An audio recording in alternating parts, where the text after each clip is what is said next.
बघा, सीताने 90 किलोमीटर अंतरापैकी पहिले 30 किलोमीटर अंतर 20 किलोमीटर प्रति तास वेगाने, तर दुसरे 30 किलोमीटर अंतर हे 25 किलोमीटर प्रति तास वेगाने व उर्वरित अंतर तिने 30 किलोमीटर प्रति तास वेगाने कापले, तर सीताचा एकूण प्रवासातील सरासरी वेग किती?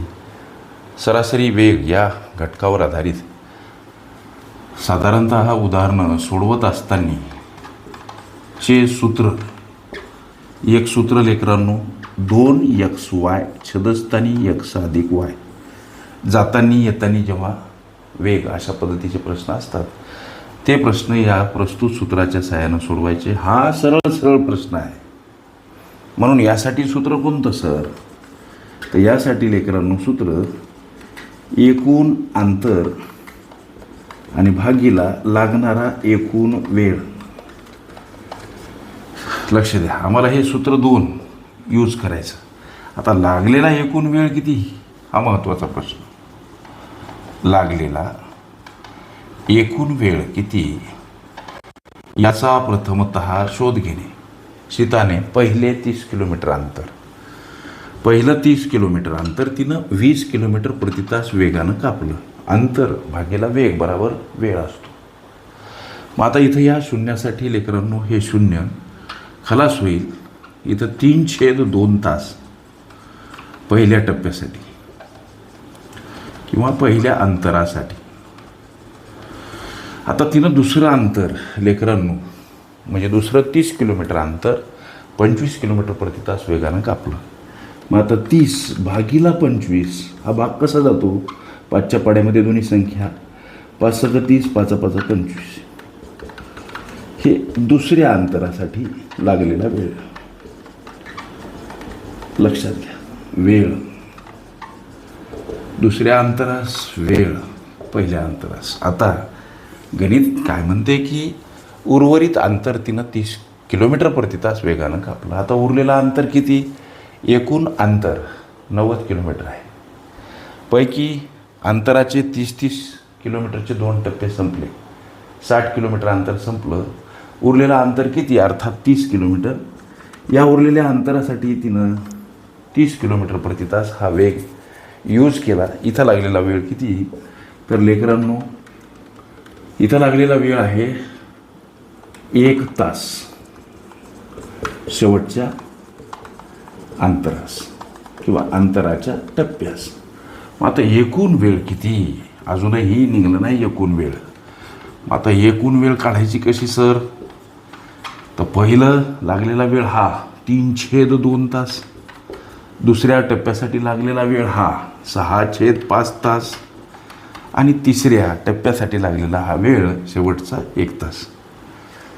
गोष्टी लक्षात घ्या. 2 अपूर्णांकाची बेरीज छेद समान नसताना तिरप्या गुणाकाराने अगदी सहज या छेदाने या अंशाला गुणायचं 5 × 3 = 15 सर.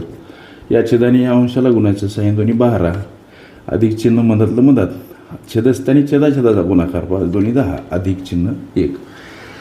अंशामध्ये बेरीज 27, छेदस्थानी 10, इथं अधिक 1. आता लेकरांनो हा पूर्णांकयुक्त अपूर्णांक आहे.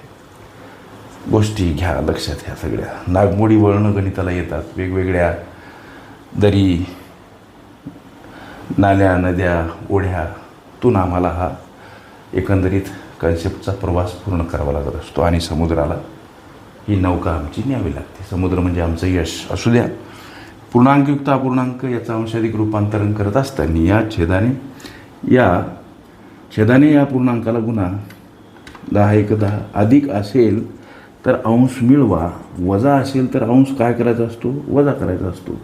आता छेदस्थानी छेद जसाच्या तसा म्हणजे 27 × 10 = 37. अंशामधली बेरीज छेदस्थानी 10. हा लागलेला एकूण वेळ लेकरं 37/10 तास. हे आमच्या प्रश्नाचं उत्तर का? नाही. आमच्या प्रश्नाच्या उत्तराकडे आता वाटचाल प्रत्यक्षात सुरू झाली. लक्ष द्या, सरासरी वेग विचारला. सीताचा सरासरी वेग, एकूण अंतर. लक्ष द्या, पुन्हा एकदा सूत्र मांडतात वागसर, आणि भागीला लागलेला एकूण वेळ. गोष्टी लक्षात घ्या. एकूण अंतर 90 किलोमीटर आहे आणि लागलेला वेळ आहे 37/10. गोष्टी लक्षात घ्या लेकरांनो, हा आहे संयुक्त अपूर्णांक. आणि संयुक्त अपूर्णांकाची सोडवण करत असताना संयुक्त अपूर्णांकाच्या छेदातील हा छेद अंशामध्ये गुणिला घ्या. अशा काही गुणधर्म गणिताचे आम्हाला सांगतात. त्या न्यायाप्रमाणे 90 कट जाताना 10, 90 सोबत गुणिला मांडावे लागतात. छेदस्थानी 37, अंशातला हा गुणाकार 900, छेदस्थानी 37, हा भाग जातो लेकरांनो 24 आणि 0.32 असा हा तो वेग. 24.32 वेग म्हणजे कसा, तर किलोमीटर प्रति तास. लक्ष द्या,